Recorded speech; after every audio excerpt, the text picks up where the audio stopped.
नमस्कार। आज देश की तमाम फटाफट खबरों में आपका स्वागत है।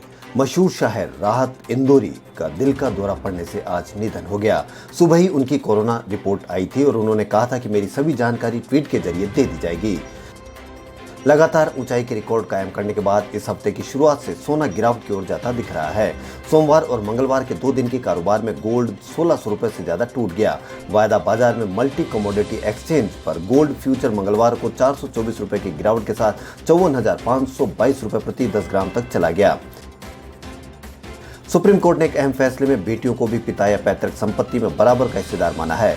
जस्टिस अरुण मिश्रा की बेंच के फैसले में साफ कहा गया है कि यह उत्तराधिकार कानून 2005 में संशोधन की व्याख्या है। कोर्ट ने अपनी अहम टिप्पणी में कहा कि बेटी हमेशा बेटियां रहती है, बेटे तो बस विवाह तक ही बेटे रहते हैं। यानी 2005 में संशोधन किए जाने से पहले भी किसी पिता की मृत्यु हो गई हो तब भी बेटियों को पिता की संपत्ति में बेटे या बेटों के बराबर हिस्सा मिलेगा।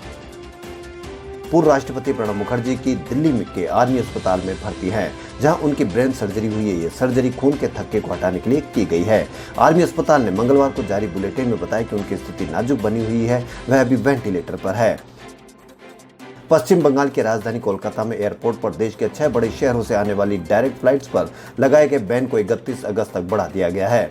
एक सरकारी अधिकारी ने मंगलवार को इस आदेश की जानकारी दी। बता दें कि पश्चिम बंगाल की सरकार ने कोरोना वायरस के संक्रमण से ज्यादा जूझ रहे शहरों दिल्ली, मुंबई, पुणे, चेन्नई, नागपुर और अहमदाबाद से आने वाली फ्लाइट्स पर रोक लगा रखी है। भड़काऊ भाषण देने के आरोप में गिरफ्तार गोरखपुर के डॉक्टर कफिल खान को रासुका के तहत हिरासत में लेने के खिलाफ याचिका पर सुनवाई करते हुए सुप्रीम कोर्ट ने इलाहाबाद हाईकोर्ट को 15 दिनों में कफिल की मां की याचिका का निस्तारण करने को कहा है। कफिल की मां नुसरत ने याचिका दाखिल कर कफिल की रिहाई की मांग की है। प्रधानमंत्री नरेंद्र मोदी ने मंगलवार को 10 राज्यों के मुख्यमंत्रियों से चर्चा कर कोरोना वायरस महामारी की मौजूदा स्थिति की समीक्षा की और कहा कि इस लड़ाई में देश सही दिशा में आगे बढ़ रहा है। वीडियो कॉन्फ्रेंस के जरिए हुई इस बैठक में आंध्र प्रदेश, कर्नाटक, तमिलनाडु, पश्चिम बंगाल, महाराष्ट्र, पंजाब, बिहार और उत्तर प्रदेश के मुख्यमंत्रियों से जमीनी स्थिति का जायजा लेने के बाद प्रधानमंत्री ने यह भी कहा कि अगर सभी मिलकर इन राज्यों में कोरोना को हराने में सफल हो जाते हैं तो देश भी जीत जाएगा।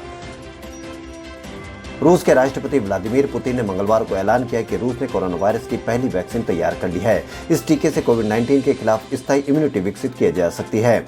एक वीडियो कॉन्फ्रेंस में रूस के राष्ट्रपति ने कहा कि आज सुबह दुनिया में पहली बार कोरोना वायरस का टीका तैयार कर लिया गया है। उन्होंने यह भी बताया कि इस वैक्सीन का इस्तेमाल उनकी बेटी पर भी किया जा चुका है। 15 अगस्त यानी स्वतंत्रता दिवस में बस 3 दिन रह गए और लेकिन इस बार कोरोना वायरस के चलते सब कुछ अलग रहने वाला है। कोविड-19 के बीच लाल किले पर होने वाले 15 अगस्त के कार्यक्रम के लिए तैयारियां चल रही है। जानकारी के प्रधानमंत्री नरेंद्र मोदी लाल किले पर झंडा फहराने के लिए सुबह करीब 7 बजे के बाद लाल किले के फोरग्राउंड में आएंगे। प्रधानमंत्री सुबह 7:30 बजे तिरंगा फहराएंगे। देश में कोरोना वायरस की स्थिति को लेकर केंद्रीय स्वास्थ्य मंत्रालय ने मंगलवार को संवाददाता सम्मेलन किया और भारत में इसके प्रभाव को लेकर जानकारी साझा की। मंत्रालय ने बताया कि भारत में कोविड-19 के मामलों में वृद्धि हो रही है, लेकिन वायरस से होने वाली मृत्यु दर में कमी आ रही है। स्वास्थ्य मंत्रालय के सचिव राजेश भूषण ने बताया कि पहली बार कोविड-19 से होने वाली मृत्यु दर 2% से कम हुई है।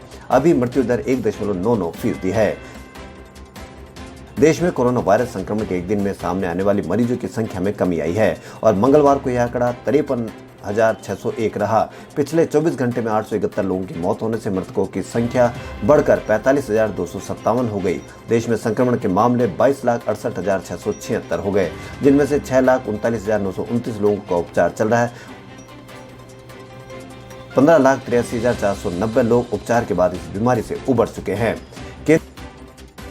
केंद्र ने मंगलवार को उच्चतम न्यायालय को बताया कि जम्मू कश्मीर में इंटरनेट सेवा बहाल करने के मसले को देख रही विशेष समिति ने जम्मू और कश्मीर डिवीजन में 15 अगस्त के बाद प्रयोग के आधार पर सीमित स्तर पर 4G सेवा बहाल करने का फैसला किया है। पीठ को केंद्र की ओर से अटॉर्नी जनरल के वेणुगोपाल ने यह जानकारी दी। उन्होंने कहा कि विशेष समिति ने जम्मू कश्मीर डिवीजन के एक जिले में प्रयोग के आधार पर तेज गति वाले इंटरनेट सेवाएं बहाल करने का निर्णय लिया है।